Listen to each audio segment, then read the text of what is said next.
in the chat. So I'm going to get into this week's topic right away. Tonight, we're going to be talking about generational wealth. And for those who've attended in the past, terms like generational wealth and legacy, I kind of cringe when I hear these words because these terms have turned into money makers for a lot of celebrities, influencers, motivational speakers. And at the end of the day, those who are buying in, like us regular people, what has that done for us? So I wanted to give kind of like a no frills, down to earth talk about what generational wealth really is and what it means to leave a legacy without, the pomp and circumstance of a big stadium filled with people who are chanting my name type of thing. I wanted to start off by sharing a story. It's a football story, so I don't know if there are any football fans in here, and if there aren't, it doesn't matter.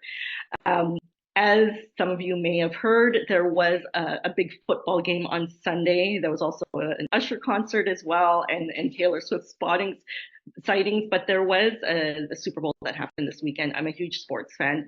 A few weeks ago, there was a team, the Detroit Lions in the NFL, and they went. It was San Francisco who ended up beating them. San Francisco went on to the Super Bowl, but the Detroit Lions kind of ended the season with kind of like the Cinderella story.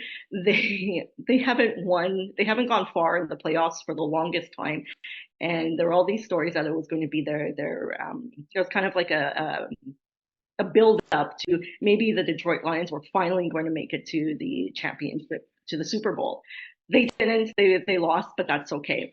And the reason why I'm telling this story is there's a history behind the Detroit Lions.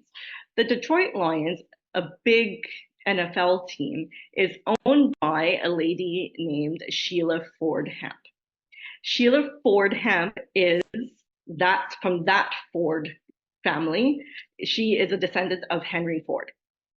And sometimes we talk about the lucky sperm count. Well, not only is she a descendant of the Ford family, she's also a descendant of the Firestone family. So for anybody who owns a car, the Firestone Tire Company, she is a descendant of that family as well. So, born into the right family, you could say. But I wanted to bring up the Henry Ford side of it because all of us know Ford cars, and Henry Ford was the founder of the Ford company. He didn't come from money. In fact, his father wanted him to work on their family farm, which he said, no, I'm not going to do that. And then later on, as he was tinkering around, eventually he founded the Ford company. And he wasn't a nice man. Not a nice man at all. He was known to be a racist, a misogynist. Even right up until not too long ago, Ford was basically built on the backs of slaves, and not necessarily slaves just in the U.S., but overseas. But he made a fortune off of that by doing not so nice things in the world, and he created generational wealth and a legacy for his family, whether it was fair or done in the right way or not. And, he passed away 50 years ago, and one of his descendants, eventually his family bought the Detroit Lions after his death. And now 50 years after his death, he's still relevant in American culture, even though he's passed away so long ago. And the reason why I bring this up is because why are some of the things going on in this world? It's because somewhere back in time, there was a legacy that was created. And the legacy comes a lot with generational wealth and generational power. And even if we don't like to talk about it, money means power. And I'm a person where I believe that it's possible to create wealth with a heart. I think that everybody here has that potential of creating a good amount of wealth, but doing good things with it.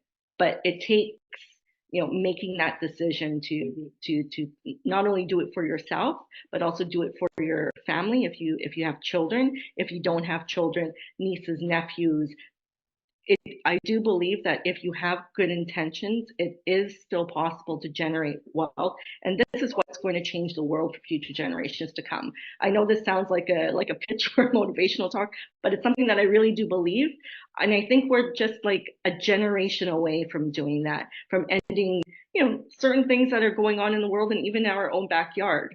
Why do political systems have to be the way that they are? Why do they have to be so complex? Why does it take so long to do anything in this world? Because there are so many people along the way that need to sign a paper, and stuff has to be paid. We've all dealt with the government. These are questions that we ask ourselves. And part of being in power is, unfortunately, having money, having the connections. And for me, that is what the power and the impact of generational wealth and leaving a legacy is. It's not about, oh, look at me, I have 20, $5 million homes, and I have a home where I live in just one corner, but it's 20 bedrooms. It's not about that. It's making a decision, taking that risk, and deciding this is where it ends. My family didn't come from money. This is where it ends. And for future generations to come in 50 years, at 50 years after I pass away, I want to be like Henry Ford, except a lot nicer.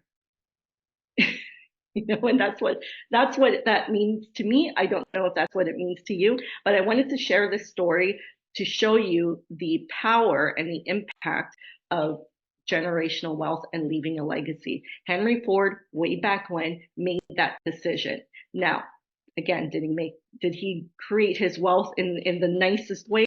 No, but regardless, no matter what we think of him, no matter what the history book said, he did it. Why? Because we're still talking about him today. We're still buying his cars, and his family. I'm sorry, they're not worried about money. So I want us to do the same thing for our families. So when I created this tonight's topic, I wanted to target four types of people, and there were a couple of specific topics I wanted to cover. So number one, in the description of the Zoom, who is this aimed for? Number one, it's aimed for those who didn't come from money and want to break the cycle. I brought that up in my opening remarks. Generational wealth, unless you were born into like a monarchy or a wealthy family, generational wealth, when you don't come from money, starts with making that decision.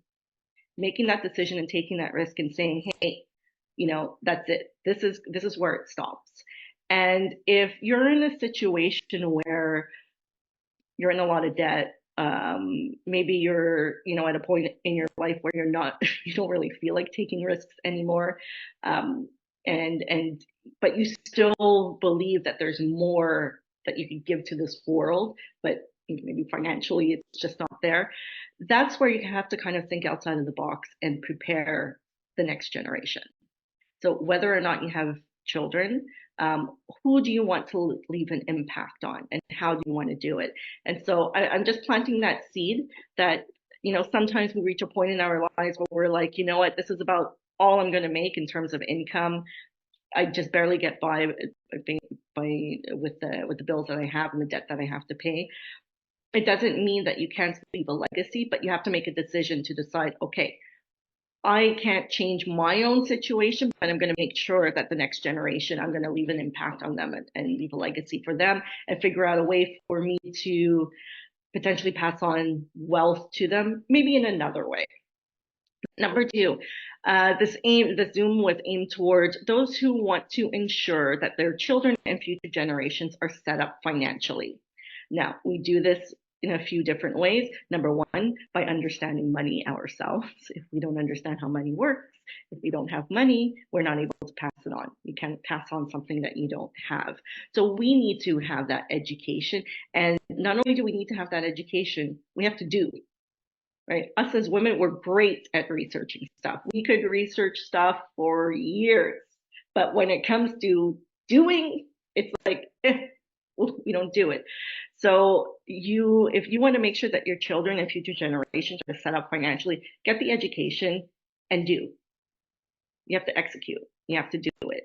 And I know this is saying it in broad terms, but you have to do it, especially those who don't come from money. If you don't do it, well, now you're counting on the next generation to do it, and you might not be here to see that. So you have to do it. You have to make that decision and make sure that that this is it. This is where it ends. The buck stops here, and future generations will be set up. Um, Number three, this was also geared towards business owners and those without children who want to also leave a legacy for future generations. When you have a business, you have the opportunity, depending on the size of your business, to pass it on to the next generation. And sometimes business owners don't see that because a lot of business owners, especially this day and age, they're not natural entrepreneurs. Like they fell into business by accident, so they don't see the business side of it. They just see the day to day, and they don't see the big picture. Every business has the possibility of being passed on. And depending on what type of business it is, what point financially your business is, there's a way to pass it on in the easiest, most tax efficient way as possible. And this is all part of estate planning and business planning for the future. It's also part of certain professions. You need to have what's called a business continuity plan. So in my profession, I need to have that. What happens if I'm no longer here? There needs to be somebody available to answer the phone. If I have a virtual business, but if I had an office, someone needs to, go to the office and open the door in case there are clients there. There needs to be some type of business continuity plan. If you don't have children, I always say as a joke, like to my single friends with no kids, why don't you be that person on a plaque in a hospital? Why don't you have a wing named after you? And it sounds funny, but if you go to any hospital, there are wings named after people, and maybe this doesn't, resonate with you, but it might resonate to someone else. Like, hey, you know what? After I'm gone, I want my godkids, I want my nieces and nephews, God forbid if they have to go to the hospital, but when they walk in, they'll be like, hey, that was Auntie Claudine, she she made the big donation to the hospital, and the wing is named after her. Or if you have an organization that you're very close to, if you go to church, if you have a community that's very dear to you, you can leave a financial donation, and that's one way to leave a legacy in your name, whether or not you have children. There's this idea that generational wealth can only be passed on if you have kids, if you have families. No, this day and age, there's a lot of single women, a lot of single men out there who don't have kids. People aren't automatically, let's say, after school running to get married and have children. There are a lot of people who don't have children either by choice or by circumstance. It's fine, but maybe you feel that you have something more to leave to this world, and these are just little ideas.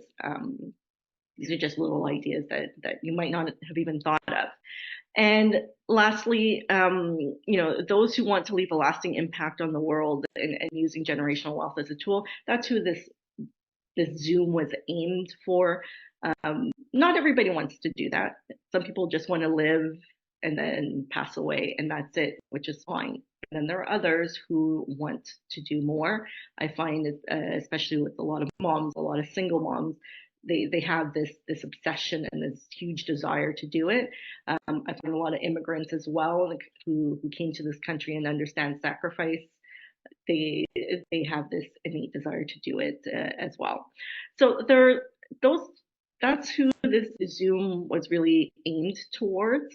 I wanted to cover three specific topics though, and generational wealth is a huge topic. So when we get into the questions afterwards, feel free to ask anything, even if I didn't mention it tonight.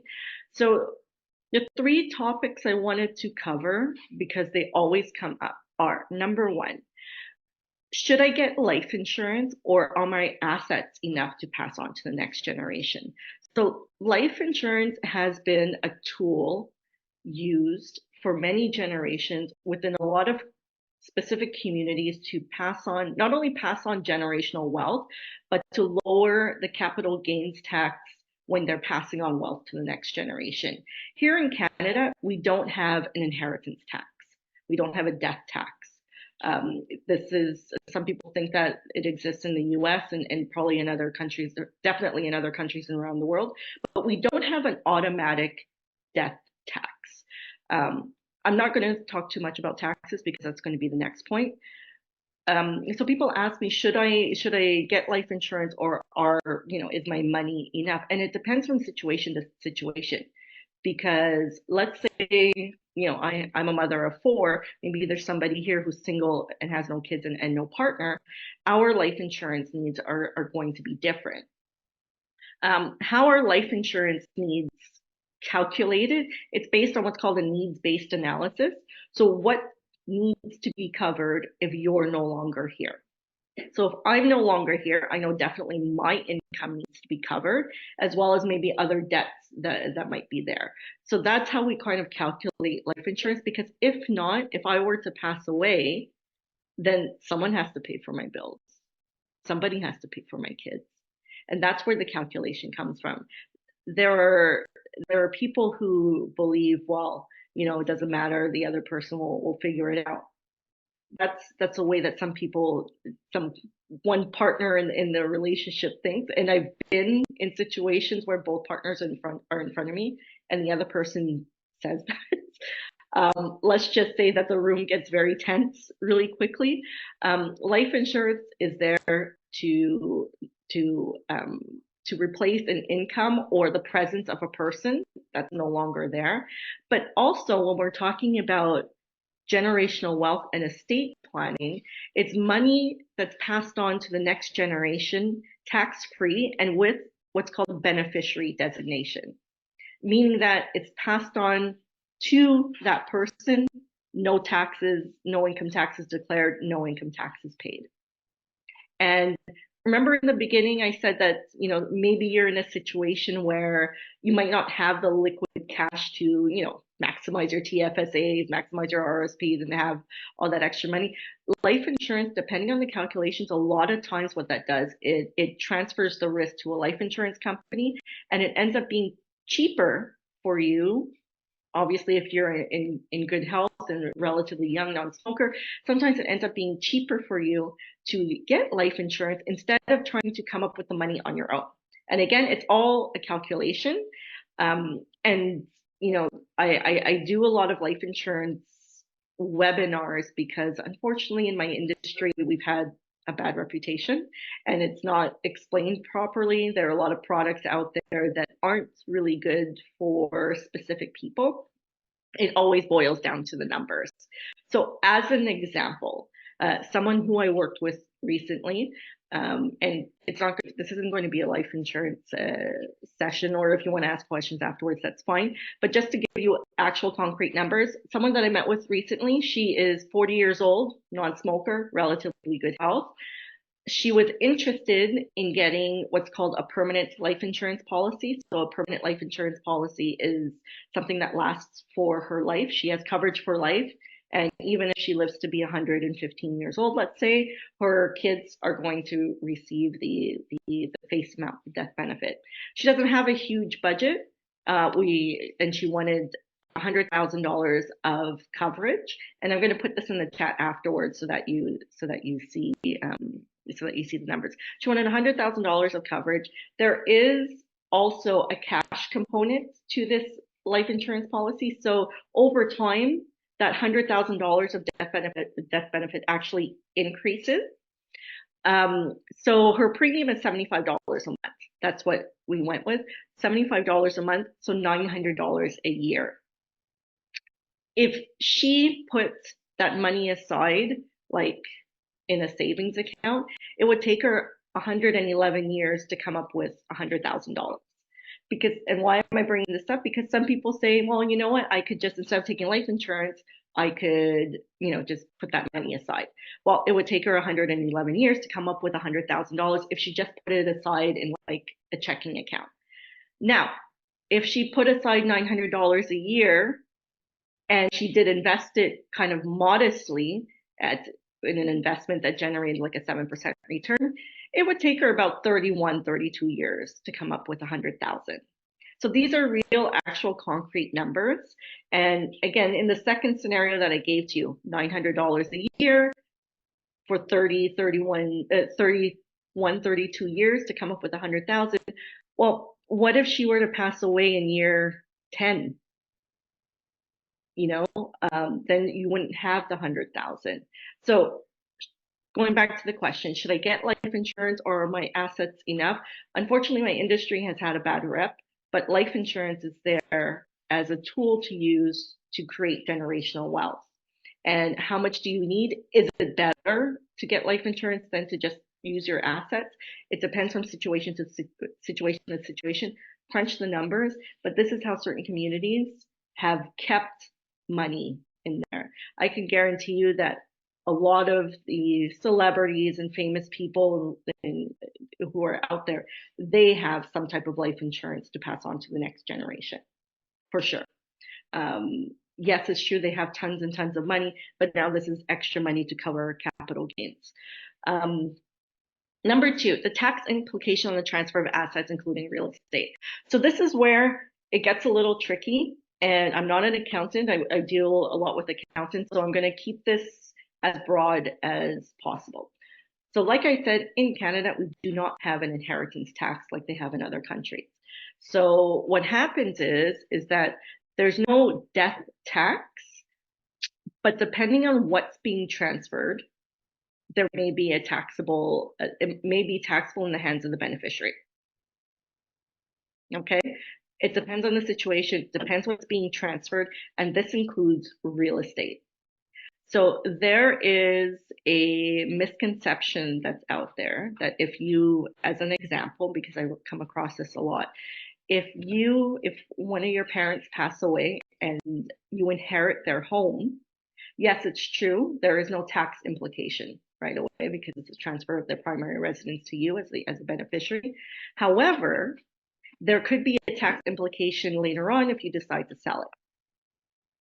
So when it comes to anything that you own, so if we're talking about your own estate planning, or if you're working with your loved ones, your parents on their assets, it's important to talk about and have that discussion on the tax implications of that transfer, of that disposition.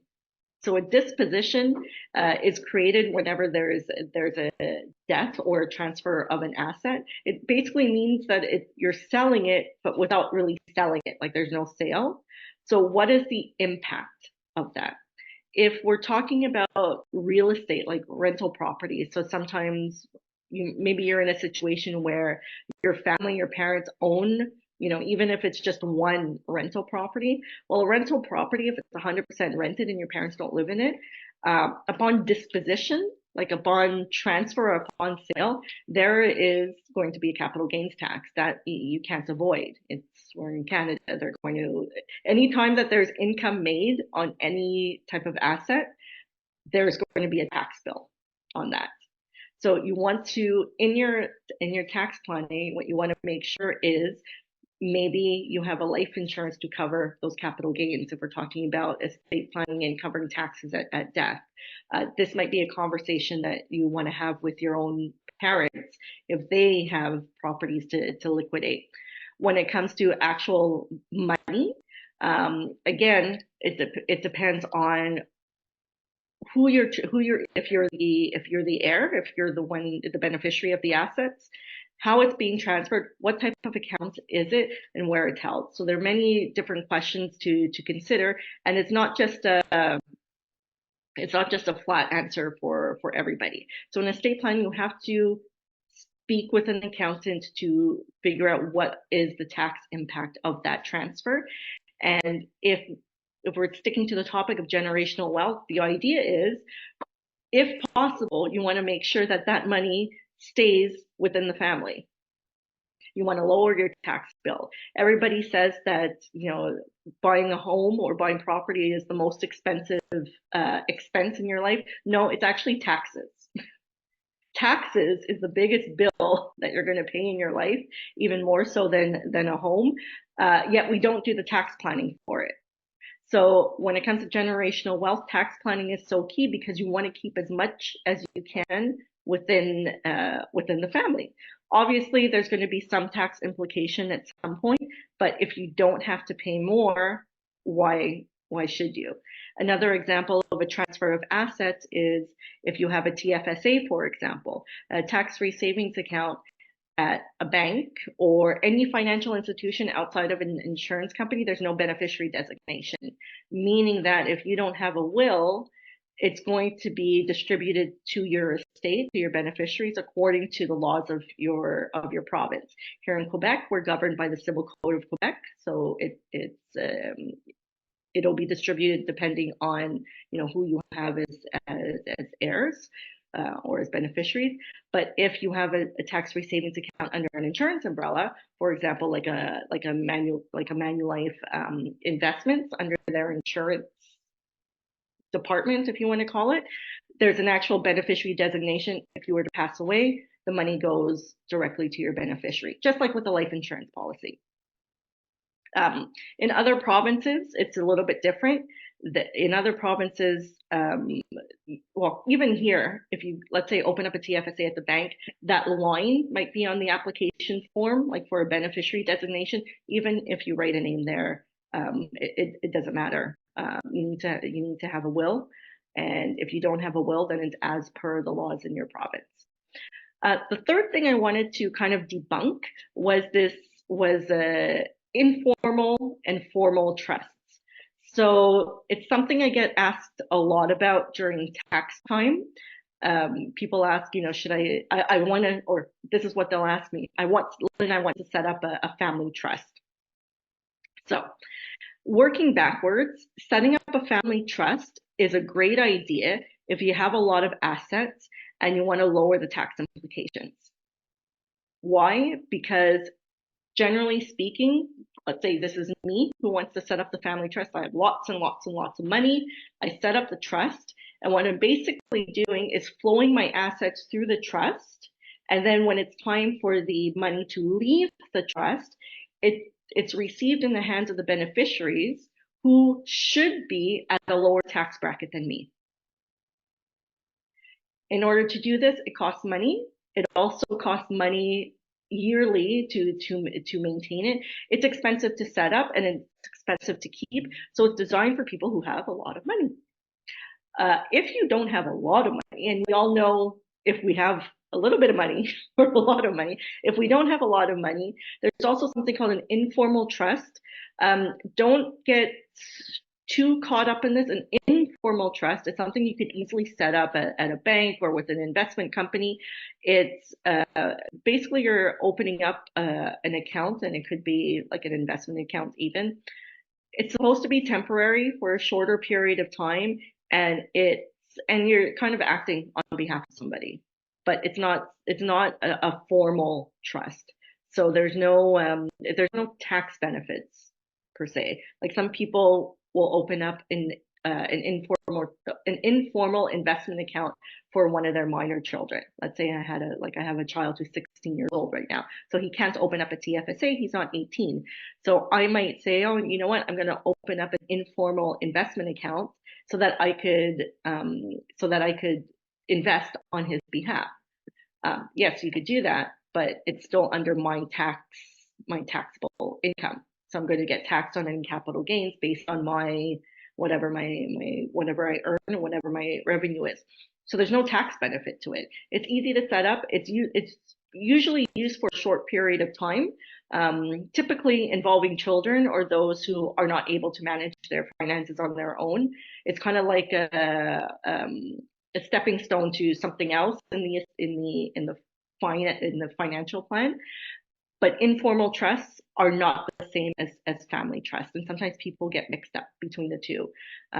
If you're interested in setting up a family trust, there's a lot of people who are involved. Not that it's a bad thing. Like if you have a lot of assets, a lot of real estate, it's a question of, does it make sense for you to flow that money through a trust and then distribute it to the beneficiaries?